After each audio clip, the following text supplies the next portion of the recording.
ప్రియమైన నా తోటి తెలుగు ఉపాధ్యాయ మిత్రులందరికీ కూడా నా హృదయపూర్వక నమస్సులు తెలియజేస్తూ చిన్నారులైన 10వ తరగతి విద్యార్థులకు శుభాకాంక్షలు తెలియజేస్తూ గత వీడియోలో 10వ తరగతి పాఠ్యాంశం అంటే నవంబర్ నెల ప్రారంభంలో పాఠ్యాంశమైనటువంటి యుద్ధ విజేతలో ముఖ్యంగా ఈ యుద్ధ విజేత యొక్క ఉద్దేశం ఏమిటి,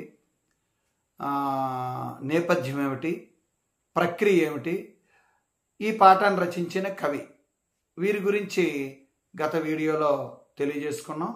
ఈ వీడియోలో ఇది ప్రక్రియ ఏంటంటే వచన కవితను చదివే విధానాన్ని విద్యార్థులకి అందించడం. ఆదర్శ పఠనం, విద్యార్థులు వచన కవితను ఎలా చదవాలి, చదివేటప్పుడు ఏ భావంతో చదవాలి, ఎక్కడ పదాలని పలికే విధానం, మహాప్రాణ అక్షరాలను కానీ అల్పాక్షరాలను కానీ చదివే పరిస్థితిని కూడా తెలియజేయడం ఈ యొక్క వీడియోలో తెలుపుతున్నాను అన్నమాట. ముఖ్యంగా ఈ వచన కవితను చదివేటప్పుడు కొంతమంది కొన్ని విధాలుగా కూడా వారి శైలిలో చెబుతూ ఉంటారు. కొంతమంది వచన కవితను చదివేటప్పుడు ముఖ్యంగా ఒక వాక్యాన్ని 2 సార్లు చదువుతూ ఉంటారు. అదొక పద్ధతి.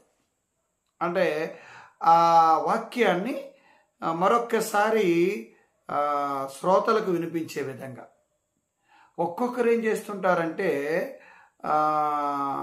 చదివేటప్పుడు చాలా నెమ్మదిగా, అంటే చదివే విధానంలో తడబడకుండా, వేగాన్ని పెంచకుండా నెమ్మదిగా చదువుతూ ఉంటారు. ఇలా ఈ విధంగా ఒక్కొక్కరు ఒక్కొక్క పద్ధతిని అనుసరిస్తూ ఉంటారు. మరి నేను అనుసరించిన పద్ధతి ముఖ్యంగా నా ప్రియమైన ఉపాధ్యాయులకు అదేవిధంగా విద్యార్థులకు కూడా ఎలా ఉంటుంది అనేది ఈ వీడియో చివరి వరకు కూడా నేను వచన కవితను చదివే విధానాన్ని కూడా మీరు తప్పనిసరిగా చూడండి. నచ్చితే తప్పకుండా లైక్ చేయండి.